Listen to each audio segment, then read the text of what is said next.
بسم اللہ الرحمن الرحیم. نعرے تکبیر، نعرے رسالت، نعرے حیدری، نعرے بھٹو. میرے ساتھیوں، السلام علیکم. اس دنیا میں روز لاکھوں لوگ پیدا ہوتے ہیں اور لاکھوں لوگ مر جاتے ہیں، مگر کچھ لوگ صرف پیدا ہوتے ہیں، مرا نہیں کرتے. ان کی سوچ، ان کی فکر، ان کا ویژن، ان کے انجام دیے ہوئے کارنامے، ان کی بہادری، ان کی جرأت زندہ رہتی ہے. اس لیے ہم کہتے ہیں کہ شہید ذوالفقار علی بھٹو نہ صرف تاریخ میں زندہ ہیں، مر کر بھی امر ہو گئے ہیں. اور کچھ لوگ زندہ رہ کر بھی مردہ لاشوں کی طرح ہوتے ہیں. ہم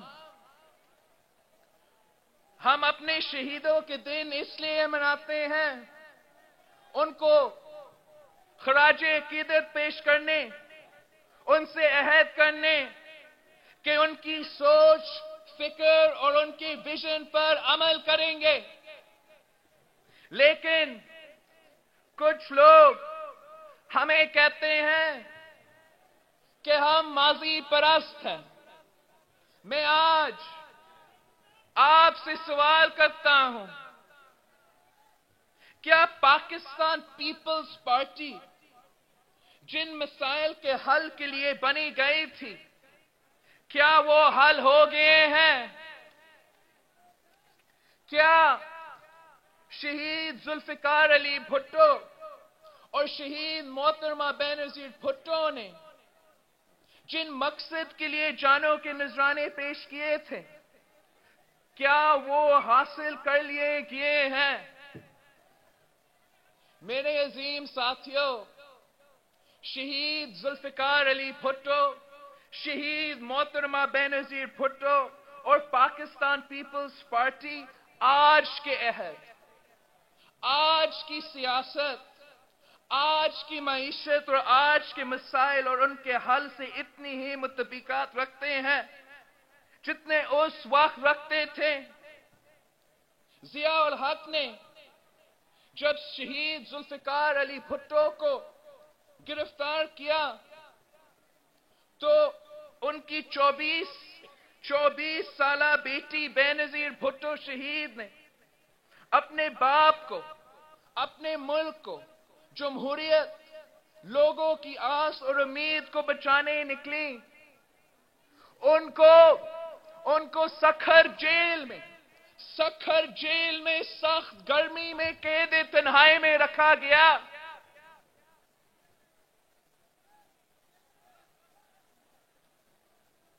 کہ ایک نہتی سی لڑکی گر جائے گی، ٹوٹ جائے گی، ڈر جائے گی، مگر وہ لڑتی رہی اور ثابت کر دیا کہ ڈرتے ہیں بندوقوں والے ایک نہتی لڑکی سے.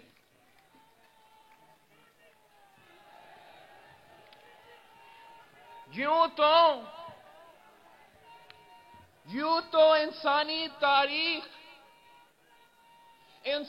تاریخ بہادر خواتین کی داستانوں سے بری بھری ہے، مگر جس کے باپ کو پھانسی دے دی جائے، جس کے بھائیوں کو قتل کر دیا جائے، جس کی ماں کو لاٹھیاں مار کر زخمی کر دی جائے، جس کے خاوند کو 11 سال جیل میں رکھا جائے، ان کے ساتھیوں اور جانساروں کو پھانسی دے دی جائے، سینکڑوں جیلوں کو کوڑے مارا جائے، ہزاروں کارکنوں کو جیل میں رکھا جائے، وہ ہر ظلم کے سامنے پہاڑ کی طرح ڈٹی رہی ہو، اور اس نے ہار نہ مانی ہو، اس نے اپنے ملک کے مظلوموں کا ساتھ نہ چھوڑا ہو، اپنے بیاس لوگوں کی امید نہ چھوڑی ہو۔ ہاں، وہ صرف اور صرف اسلامی دنیا کی پہلی منتخب خاتون وزیر اعظم شہید محترمہ بینظیر بھٹو ہی ہو سکتی ہے۔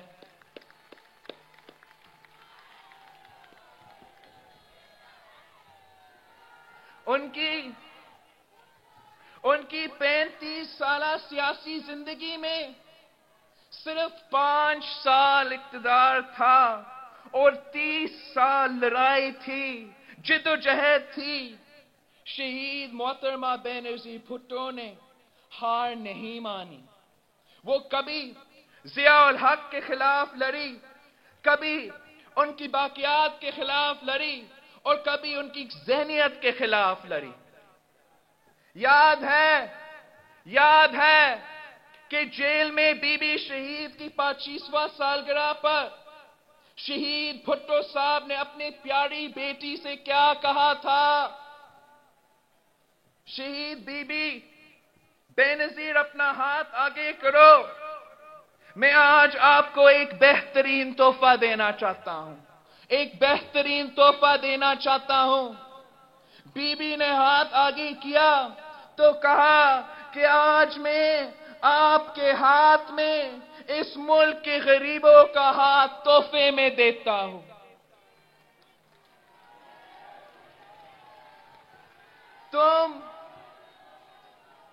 تم کبھی بھی ان کو نہیں چھوڑنا، یہ کبھی بھی تمہیں نہیں چھوڑیں گے۔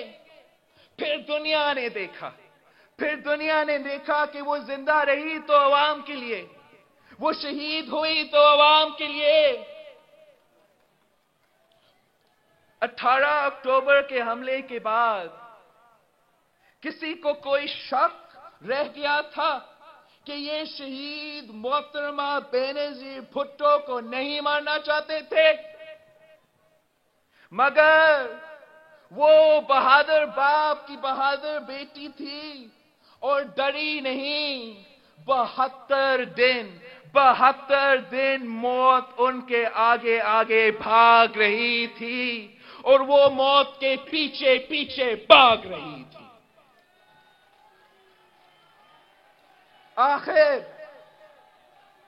آخر لڑتے جام شہادت نوش کی۔ ہار نہیں مانی۔ بی بی شہید نے خوب کہا تھا کہ you can exile a man but not an idea. You can imprison a man but not an idea. You can kill a man but not an idea. اس لیے میں کہتا ہوں زندہ ہے بی بی، زندہ ہے بی بی، زندہ ہے بی بی۔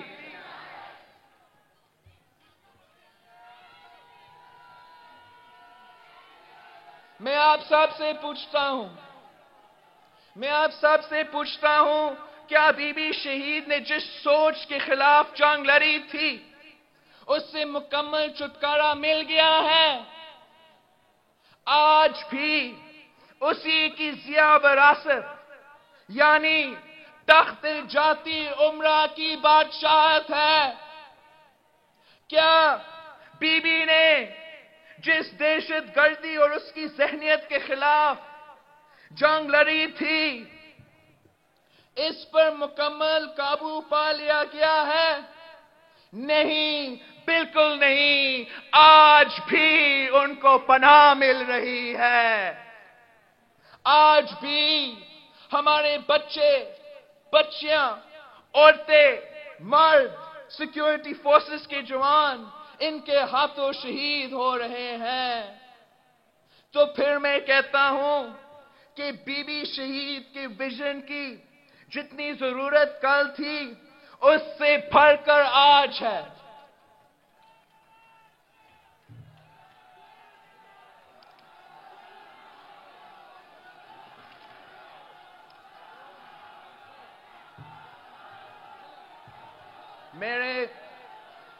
میرے ملک کے عظیم محنت کشوں، محترمہ کی شہادت کے بعد اس ملک کو بہت ساری مشکلات نے گھیرا تھا۔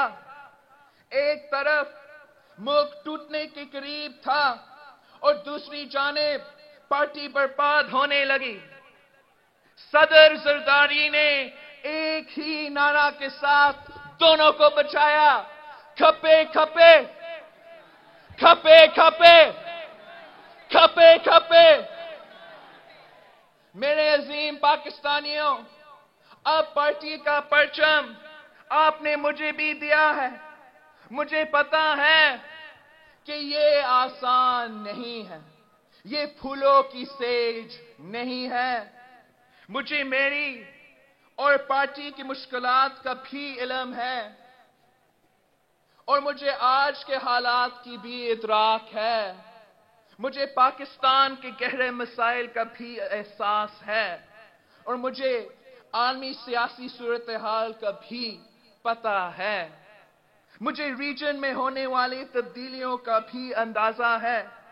اس لیے مجھے قائد اعظم کے روشن خیال ایجنڈا کو بھی سامنے رکھنا ہے۔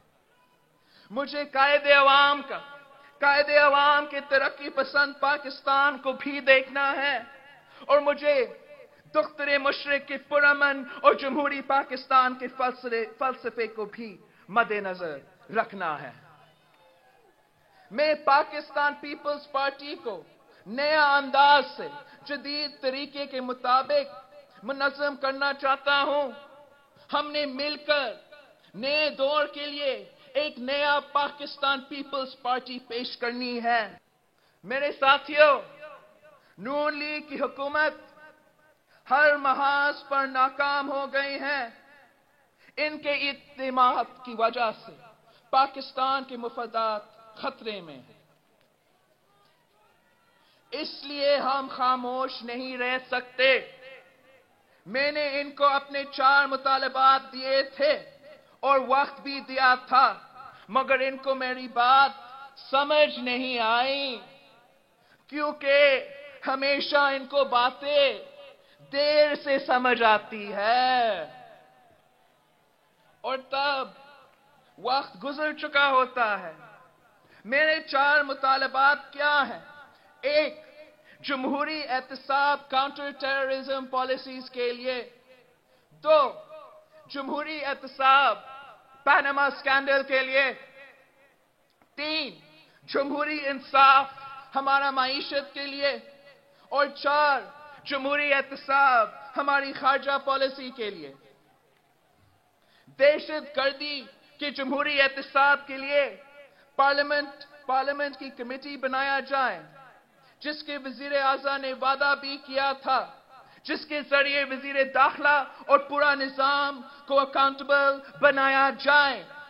چونکہ مجھے پتا تھا کہ یہ حکومت اس ملک کے معصوم اور بے گناہ شہریوں کا تحفظ دینے کی بجائے دہشت گردوں کو تحفظ فراہم کر رہی ہے۔ مگر اس وقت میری بات کسی نے نہیں مانی، مگر آج سپریم کورٹ کے کوئٹہ کمیشن کی رپورٹ آ گیا ہے۔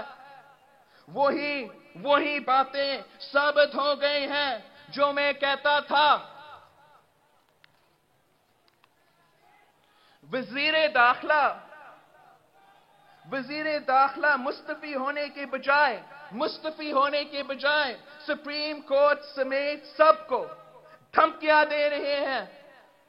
وزیر داخلہ کالعدم تنظیموں اور ان کے رہنماؤں سے ملاقاتیں کرتے ہیں اور ان کو اجازت دیتے ہیں کہ وہ اسلام آباد میں جلسہ کریں۔ مجھے اب دیکھنا ہے مجھے اب دیکھنا ہے کہ سپریم کورٹ آف پاکستان کیا کرتی ہے. کیا وہی ہوتا ہے؟ کیا وہی ہوتا ہے جو ہمارے وزیر اعظم کے ساتھ ہوا تھا؟ یا پھر ان لاڈلوں کے لیے اور ان لاڈلوں کے ساتھ کوئی اور سلوک ہوتا ہے؟ میں چاہتا ہوں کہ اس جمہوری احتساب کے ذریعے اس ملک کے معصوم شہریوں کو تحفظ فراہم ہو، دہشت گردی کا خاتمہ ہو اور لوگ خوف سے باہر نکلے تاکہ معیشت و معاشرت آگے بڑھ سکے. مگر آپ نہیں مانے. ہماری معیشت ہماری طاقت ہے. قدرت نے ہمیں سب کچھ دیا ہے، مگر ہم پھر بھی غریب ہیں. ہم صرف اپنے 20% ریسورسز کو استعمال کر سکے ہیں. اس لیے کہ معیشت میں جمہوریت نہیں ہے، مساوات نہیں ہے، انصاف نہیں ہے. یہ اپنے وسائل میں غریبوں اور مزدوروں، کسانوں اور عام آدمی کو حصہ دار بنانے کے لیے تیار نہیں ہے. مگر آپ کو اندازہ نہیں کہ یہ ساری دولت غریب کے خون، غریب کے پسینے اور ان کے آنسوں کی وجہ سے ہی ہے. اس لیے میں کہتا ہوں، شہید ذوالفقار علی بھٹو کے افکار کے مطابق ان کی زندگی میں بہتری لائیں، ان کے بچوں کو بھی تعلیم دیں، ان کو علاج دیں، ان کو ایک ریئل سبسٹینشل لیونگ ویج دیں تاکہ وہ واپس معیشت میں شامل ہو کر اور دولت پیدا کر سکیں. آپ ایک جمہوری معیشت لے آئیں، مساوات اور برابری کا اصول اپنا لیں. میں تو معیشت میں بھی جمہوری انصاف چاہتا ہوں.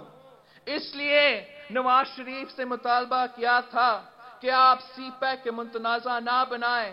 آپ صدر زرداری کی اے پی سی کی متفقہ قراردادوں پر عمل درآمد کریں تاکہ صوبوں اور لوگوں کا اعتماد بحال ہو سکے. مگر آپ نہیں مانے. ہم دنیا میں تنہا کھڑے ہیں. ہمارے ملک کا وقار اور عزت خطرے میں ہے. آپ اپنے ذاتی تعلق نبھانے پر تلے ہوئے ہیں. دنیا ہمیں دہشت گرد ملک بنانے کے چکر میں ہے، اور آپ نے اپنی کابینہ میں دہشت گردوں کے سہولت کار رکھے ہوئے ہیں. میاں صاحب، یہ آپ کی ذات کا مسئلہ نہیں ہے. خدا نہ خواستہ اگر کل کچھ ہوا تو آپ تو باہر بھاگ جائیں گے، مگر 20 کروڑ عوام کو یہاں رہنا ہے. میں کہتا رہا کہ ایک مستقل وزیر خارجہ لے آئیں جو در حقیقت پاکستان کی حقیقی نمائندگی کر سکے. شہید ذوالفقار علی بھٹو کی خارجہ پالیسی پر عمل کر کے دنیا میں ملک کی عزت اور وقار بحال کرے. مگر آپ نہیں مانے. میاں صاحب، آپ نے کہا کہ ہماری حکومت کا کوئی سکینڈل نہیں ہے. محترم میاں صاحب، آپ واقعی اتنا سادے ہیں، یا پھر ہم 20 کروڑ عوام کو سادہ سمجھتے ہیں کہ ہم آپ کو سمجھتے ہی نہیں؟ آپ کے تو سکینڈل ہی سکینڈل ہے. سستی روٹی سکینڈل، یا yellow cab scandal, Danish school scandal ہو، یا اصغر خان کیس، اسامہ بن لادن سے پیسہ لینا ہو، یا مہران بینک سکینڈل ہو، LNG سکینڈل ہو، یا Nandipur scandal, Hudaibiya paper mill scandal ہو، یا ماڈل ٹاؤن میسیکر ہو. مگر میں آج صرف اور صرف دنیا کے سب سے بڑے مالی سکینڈل تک توجہ دینا چاہتا ہوں، یعنی پاناما سکینڈل۔ پاکستان میں کسی سے پوچھیں کہ وزیر اعظم کون ہوتا ہے تو لوگ کہتے ہیں پاناما شریف۔ گلی گلی میں شور ہے، گلی گلی میں شور ہے، گلی گلی میں شور ہے، نواز شریف چور ہے، گلی گلی میں شور ہے، نواز شریف چور ہے۔ آپ جب 90 کی دہائی میں میری ماں کے اوپر جھوٹے کیسز پر کیسز بنا رہے تھے تو عین اسی وقت آپ اپنے بچوں کے نام پر آف شور کمپنیز بنا رہے تھے۔ ہم نے کہا کہ ہم جمہوری احتساب چاہتے ہیں، نہ خود تماشا بنے اور نہ پورے نظام کو تماشا بنائیں۔ سینٹ نے اپوزیشن کا پاناما بل پاس کر دیا ہے، اور اگر آپ نے نیشنل اسمبلی میں اس بل کو پاس کرنے میں کوئی رکاوٹ ڈالی تو پھر آپ کو اپوزیشن کا احتجاج کا سامنا کرنا پڑے گا۔ میاں صاحب، آپ نے احتساب کے لیے اپنے آپ کو خود پیش کیا تھا، تو اب آپ احتساب سے کیوں بھاگ رہے ہیں؟ کمال ہے کہ ایک طرف خود کو احتساب کے لیے پیش کرتے ہیں اور دوسری طرف ہماری بل بھی نہیں مانتے۔ خوب پردہ ہے کہ چیلمن سے لگے بیٹھے ہیں، صاف چھپتے بھی نہیں، سامنے آتے بھی نہیں۔ ہم اس بل کے بغیر سپریم کورٹ نہیں جانا چاہتے ہیں۔ ہاں، ہماری تمام اداروں کی تاریخ کوئی شاندار تاریخ نہیں ہے، اور میں کہتا ہوں کہ ہر ادارے کو اپنا اپنا فریضہ انجام دینا ہوگا۔ ڈکٹیٹرز نے مارشل لا لگایا، لیکن عدلیہ کی تاریخ، ہمارا عدلیہ کی تاریخ سب سے خوفناک ہے۔ جب ضیاء الحق نے مارشل لا لگایا تو بیگم نصرت بھٹو کیس میں اس مارشل لا کو جائز قرار دیا، پھر شہید ذوالفقار علی بھٹو کا عدالتی قتل کیا۔ جب شہید محترمہ بینظیر بھٹو کی حکومت کا خاتمہ کیا گیا تو وہ عدالت گئیں، انہیں انصاف نہیں ملا۔ جب نواز شریف کی اسمبلی سٹوری گئے تو اس کو بحال کر دیا گیا، اور جب نواز شریف نے خود عدالت پر حملہ کروایا تو عدالت نے اس کو کلین چٹ دے دی۔ کیا سو موٹو کی تلوار صرف ہمارے لیے ہے؟ میں پوچھتا ہوں کہ اصغر خان کیس کا فیصلہ آج تک کیوں نہیں ہوا؟ میں پوچھتا ہوں کہ شہید ذوالفقار علی بھٹو کے عدالتی قتل کا فیصلہ آج تک کیوں نہیں ہوا؟ عدلیہ نے تو ہمارے ساتھ کبھی انصاف نہیں کیا۔ دیکھنا ہے کہ آج پاکستان کے ساتھ انصاف کرتے ہیں یا نہیں۔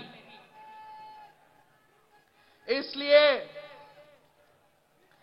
لیے ہم اس بل کو منظور کروا کے عدالت میں جانا چاہتے ہیں۔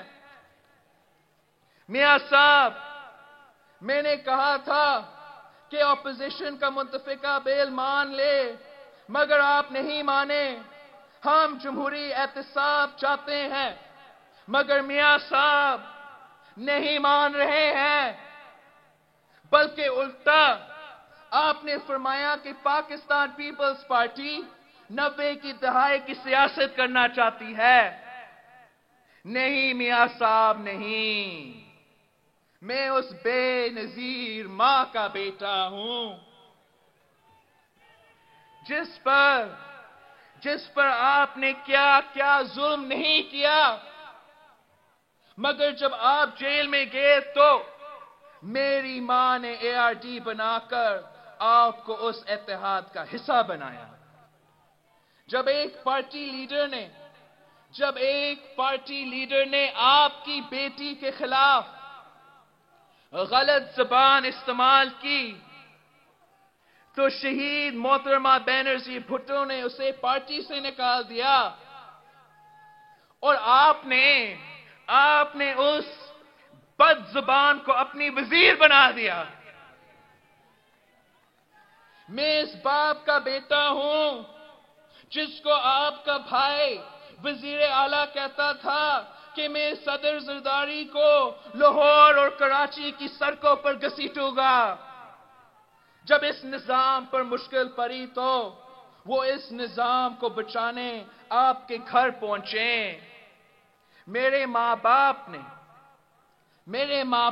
نے میرے بزرگوں نے مجھے بڑوں کی عزت کرنا سکھایا ہے. لیکن اس کا مطلب یہ نہیں کہ میں آپ کی سیاست سے اختلاف نہ کروں. آپ چاہتے ہیں کہ آپ کا وزیر حکیم ملا مسعود کے مرنے پر آنسو بہائے اور میں چپ رہوں. وہ ہمارے بھائیوں، بہنوں، بچوں اور جوانوں کو قتل کریں اور میں چپ رہوں. آپ کا بھائی ان سے اپیلیں کرتے پھرے کہ ہم کو نہ مارو، ہم تو آپ کے ساتھی ہیں اور میں چپ رہوں. آپ چاہتے ہیں کہ آپ متفقہ نیشنل ایکشن پلان کو دفع کریں اور میں چپ رہوں. آپ چاہتے ہیں کہ آپ کے وزراء دہشت گردوں کی مدد کرتے ہوئے سارے قانون توڑ دے اور میں چپ رہوں. آپ چاہتے ہیں کہ آپ صدر زرداری کی CPEC APC کی قراردادوں پر عمل نہ کرے اور CPEC کو متنازع بنا دے اور میں چپ رہوں. آپ چاہتے ہیں کہ ملک عالمی تنہائی میں چلا جائے اور میں چپ رہوں. آپ چاہتے ہیں کہ زراعت کا شعبہ تباہ کر دیا جائے، کسان احتجاج کرے اور میں چپ رہوں. آپ چاہتے ہیں کہ آپ کی پالیسیز کی وجہ سے ٹیکسٹائل، لیدر سمیت دوسری انڈسٹریز تباہ ہو جائیں اور میں چپ رہوں. آپ چاہتے ہیں آپ ملازمین کے تنخواہوں میں اضافہ نہ کرے اور میں چپ رہوں. آپ چاہتے ہیں آپ پورے پینشنرز کی پینشنز میں اضافہ نہ کرے اور میں چپ رہوں. آپ چاہتے ہیں کہ آپ عام آدمی سے تعلیم کا حق چھین لے اور میں چپ رہوں. آپ چاہتے ہیں کہ لوگ علاج سے محروم رہیں اور میں چپ رہوں. آپ چاہتے ہیں کہ آپ غربت، بے روزگاری، مہنگائی میں اضافہ کرتے رہیں اور میں چپ رہوں. آپ چاہتے ہیں کہ آپ چھوٹے صوبوں کا حقوق چھین لے اور میں چپ رہوں. آپ چاہتے ہیں کہ آپ پرائیویٹائزیشن کے نام پر آپ تمام قومی اداروں کو اپنے دوستوں کے ذریعے خود خرید لے اور میں چپ رہوں. آپ چاہتے ہیں کہ آپ پاناما میں پکڑا جائیں اور اس کے احتساب سے بھاگنے کی کوشش کریں اور میں چپ رہوں. آپ چاہتے ہیں کہ آپ کی پاناما کمپنیز میں مزید اضافہ ہو اور میں چپ رہوں. آپ چاہتے ہیں کہ ہم بے گناہوں ہم بے گناہوں کو عدالتیں پھانسیاں دیں اور آپ کو کلین چٹ دیتے رہیں اور میں چپ رہوں؟ آپ چاہتے ہیں کہ مودی کشمیر میں نہتے کشمیریوں کا خون بہائیں اور آپ اس سے دوستیاں کریں اور میں چپ رہوں؟ نہیں میاں صاحب، نہیں، میں چپ نہیں رہوں گا۔ میں لڑوں گا ملک کی عزت اور وقار کے لیے، میں لڑوں گا انصاف کے لیے، میں لڑوں گا عوام کے حقوق کے لیے، اس ملک کے بے آسرے لوگوں کے لیے، کیونکہ میں وارث ہوں شہید ذوالفقار علی بھٹو اور شہید محترمہ بینظیر بھٹو کی میراث کا۔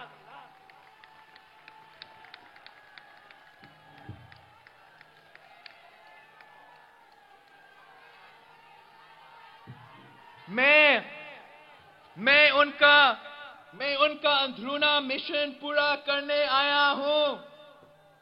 انہوں نے جانے کے نذرانے پیش کیے، وہ نہیں بھاگے، وہ نہیں ڈرے، وہ نہیں جھکے، وہ نہیں بکے۔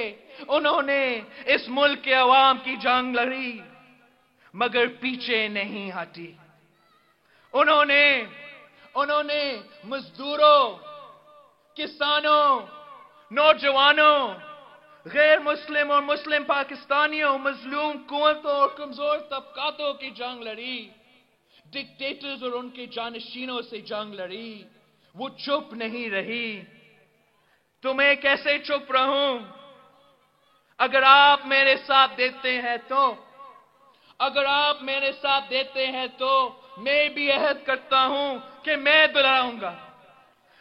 دلاؤں گا مزدور کو اجرت، میں دلاؤں گا کسان کو قیمت، نوجوان کو ملازمت، عورت کو طاقت، اقلیت کو تحفظ، عوام کو عزت اور اس ملک کی خدمت کروں گا انشاءاللہ تعالی۔ سنو،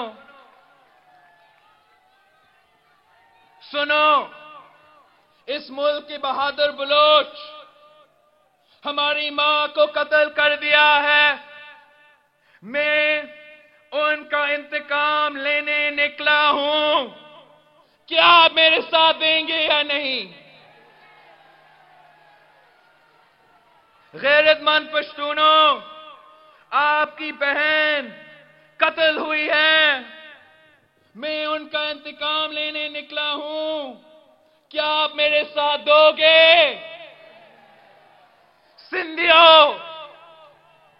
سندھیو، آپ کی شہید رانی کو ہم سے چھینا گیا۔ آپ ایک اور لڑائی کے لیے تیار ہو جائے۔ بلاول بھٹو میدان میں آ گیا ہے۔ آپ میرے ساتھ دیں گے یا نہیں؟ میرے پنجاب، میرے پیارا پنجاب، آپ کی شہید بی بی کو آپ کی سرزمین پر مار دی گئی۔ میں ان کا انتقام لینے آیا ہوں، نکلا ہوں، آیا ہوں۔ کیا آپ میرے ساتھ دیں گے یا نہیں؟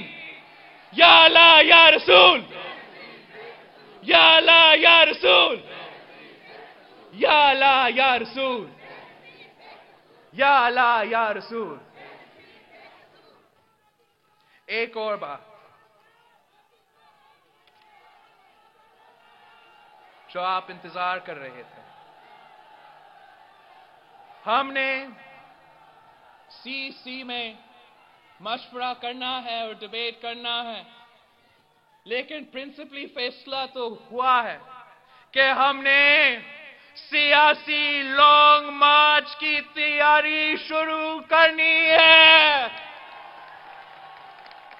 میں اپنی 4 ڈیمانڈز منوانے کے لیے پورا پاکستان کا دورہ کروں گا۔